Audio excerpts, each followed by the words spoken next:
आणि सध्या राज्यात पालिकेची निवडणूक जाहीर होण्यापूर्वीच राजकीय फटाके फुटायला सुरुवात झाली आहे। राजकीय टिक्का टिप्पणीलाही ऊत आलाय। बैठकांची सत्र रंगू लागली आहेत आणि राजकीय वातावरणातही रंग भरू जाऊ लागलेत। त्याचीच एक झलक रविवारी ठाकरेंच्या शिवसेनेच्या मेळाव्यात दिसली। पदाधिकाऱ्यांना संबोधित करताना उद्धव ठाकरेंनी सत्ताधाऱ्यांच्या विरोधात आर या पार अशा लढाईचा नारा दिला आणि इतकंच नाही तर भाजपा आणि एकनाथ शिंदेंवर तुफानी टीकाही केली। लोकसभा आणि विधानसभा निवडणुकीनंतर आता सगळेच राजकीय पक्ष कामाला लागलेत, ते महापालिका निवडणुकांसाठी।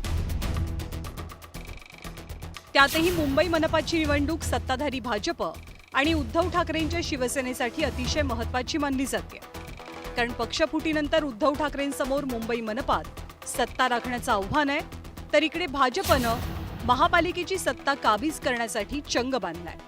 त्यामुळेच या दोनही पक्षांनी आत्तापासूनच राजकीय मोर्चे बांधणीला सुरुवात केली आहे। मुंबई महानगरपालिकेच्या निवडणुकीत उद्धव ठाकरेंच्या पक्षाची खऱ्या अर्थानं कसोटी लागेल।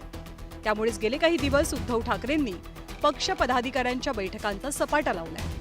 अशीच एक बैठक रविवारी शिवसेना भवनात पार पडली आणि या बैठकीत उद्धव ठाकरेंनी एकनाथ शिंदे आणि भाजपचा खरपूस समाचार घेतल्याचं कळतंय।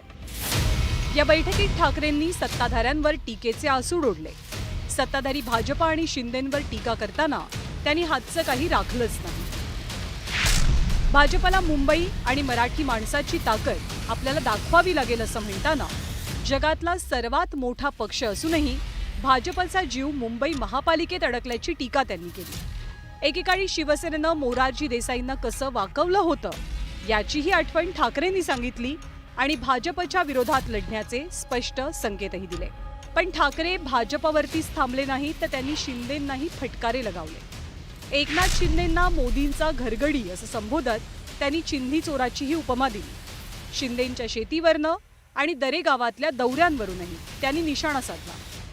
पवार साहेबांचं म्हणणं बरोबर, की कार्यकर्त्यांना खाली विश्वासात घ्यावं लागतं, त्यांच्या खाली काय तरतुदी आहेत, काय भूमिका आहेत। आणि शिवसेनेच्या बाबतीत सुद्धा आम्ही तीच भूमिका घेतलेली आहे की प्रत्येक महानगरपालिका हद्दीतला धोरण वेगळं असू शकतं।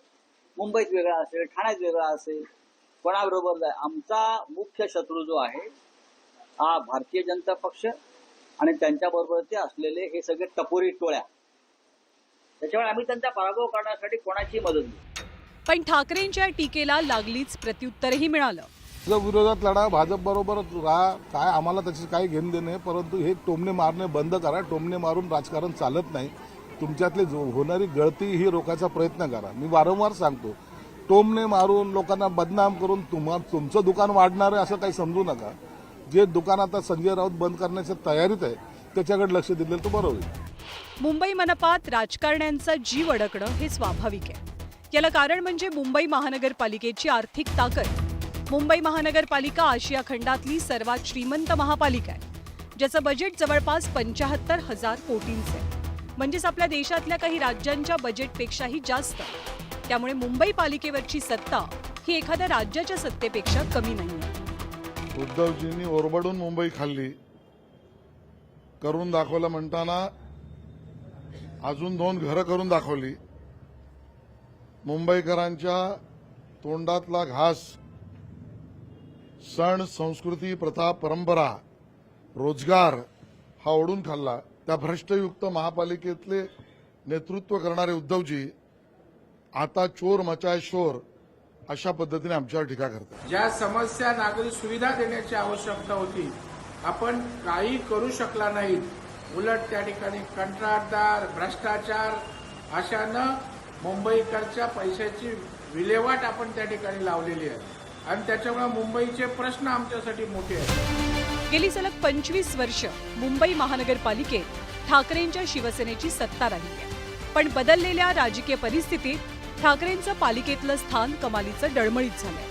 आता हे स्थान बळकट करण्याचं सर्वात मोठं आव्हान ठाकरेंसमोर असेल। त्यामुळे ठाकरेंसाठी आत्ताची परिस्थिती ही राजकीयदृष्ट्या डू ऑर डाय पेक्षा कमी नाही। ब्युरो रिपोर्ट, न्यूज 18 लोक।